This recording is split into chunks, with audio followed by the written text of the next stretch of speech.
أعوذ بالله السميع العليم من الشيطان الرجيم. Sahabat MK, pernahkah terpikirkan mengapa Allah menciptakan manusia? Kita lahir, kecil, dewasa, tua, dan akhirnya mati untuk meninggalkan dunia. Sering kita habiskan waktu hanya dengan makan, minum, tidur, dan bersenang-senang. Padahal, ada tujuan dari penciptaan kita hidup di dunia. Penciptaan manusia bukan hanya sekedar permainan dan sia-sia, namun ada hikmah besar yang terkandung di dalamnya. Semua bermula dari bagaimana Allah menciptakan manusia. Manusia tidaklah tercipta sebagaimana hasil dari evolusi makhluk lainnya. Al-Quran telah menegaskan bahwa manusia diciptakan secara khusus. Sebagaimana firman Allah dalam Al-Quran surat Shad ayat 71 hingga 72. Sesungguhnya, aku akan menciptakan manusia dari tanah. Maka, apabila telah kusempurnakan kejadiannya dan kutiupkan kepadanya roh ciptaanku, maka hendaklah kamu tersungkur dengan bersujud kepadanya. Rasulullah Shallallahu Alaihi Wasallam juga bersabda mengenai penciptaan manusia. Sesungguhnya, seorang dari kalian dikumpulkan penciptaannya dalam perut ibunya selama 40 hari dalam bentuk nutfah atau air mani, kemudian menjadi alaqah atau segumpal darah, kemudian menjadi mudghah atau segumpal daging. Lalu seorang malaikat diutus kepadanya untuk meniupkan ruh di dalamnya dan diperintahkan untuk menulis 4 hal, yaitu rezekinya, ajalnya, amalnya, dan celaka atau bahagianya. Hadis riwayat Bukhari dan Ya, manusia berasal dari setetes mani, 40 hari kemudian menjadi segumpal darah, kemudian menjadi segumpal daging. Barulah di hari ke-120, Allah Subhanahu wa Ta'ala menciptakan daging yang bertulang, dan Dia memerintahkan malaikat untuk meniupkan ruh padanya serta mencatat 4 hal tadi. Ruh adalah sesuatu yang membuat manusia hidup, dan ini sepenuhnya urusan Allah.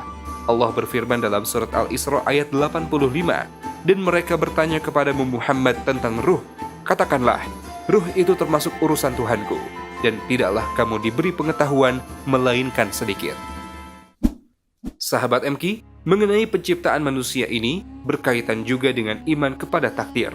Allah telah mentakdirkan segala sesuatu sejak 50.000 tahun sebelum diciptakannya langit dan bumi.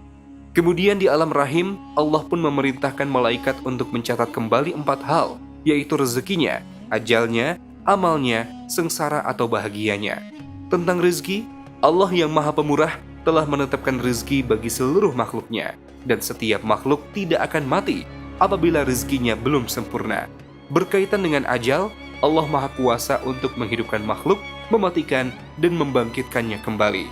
Dan setiap makhluk tidak mengetahui berapa jatah umurnya, juga tidak mengetahui kapan serta di mana akan meninggal. Amalnya, Allah Subhanahu wa Ta'ala telah mencatat amal-amal setiap makhluknya, baik dan buruknya. Akan tetapi, setiap makhluk Allah pasti akan beramal, amal baik ataupun amal buruk. Dan Allah juga Rasul-Nya memerintahkan para hambanya untuk beramal baik. Dan malaikat pun mencatat mengenai sengsara atau bahagianya, apakah akan berada di surga atau neraka. Meski segala sesuatunya telah Allah gariskan, bukan berarti kita menjadi enggan beramal soleh. Ya, Allah telah menakdirkan akhir kehidupan setiap hamba. Namun Allah yang maha bijaksana juga menjelaskan jalan-jalan untuk menggapai kebahagiaan. Sebagaimana Allah yang maha pemurah telah menakdirkan rizki bagi setiap hambanya, namun Dia juga memerintahkan hambanya untuk keluar dan mencarinya. Allah menciptakan manusia dengan menitipkan 2 hal di dalamnya. Pertama, agar manusia memiliki ilmu tentang Allah Ta'ala. Dalam surat At-Tolak ayat 12, Allah berfirman, Allah lah yang menciptakan 7 langit, dan seperti itulah pula bumi.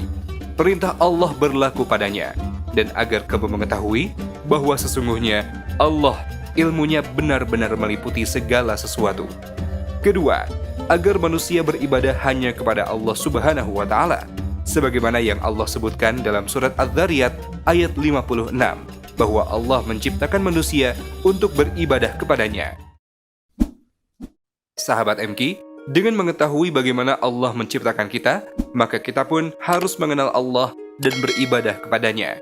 Ketika seorang hamba mengenal Allah, mengenal nama-nama Allah yang baik, dan mengenal kesempurnaan sifat Allah Ta'ala, bahwa tidak ada satupun makhluk yang mampu menandingi Allah dalam kesempurnaan sifat tersebut, tentu hamba tersebut akan beribadah hanya kepada Allah saja.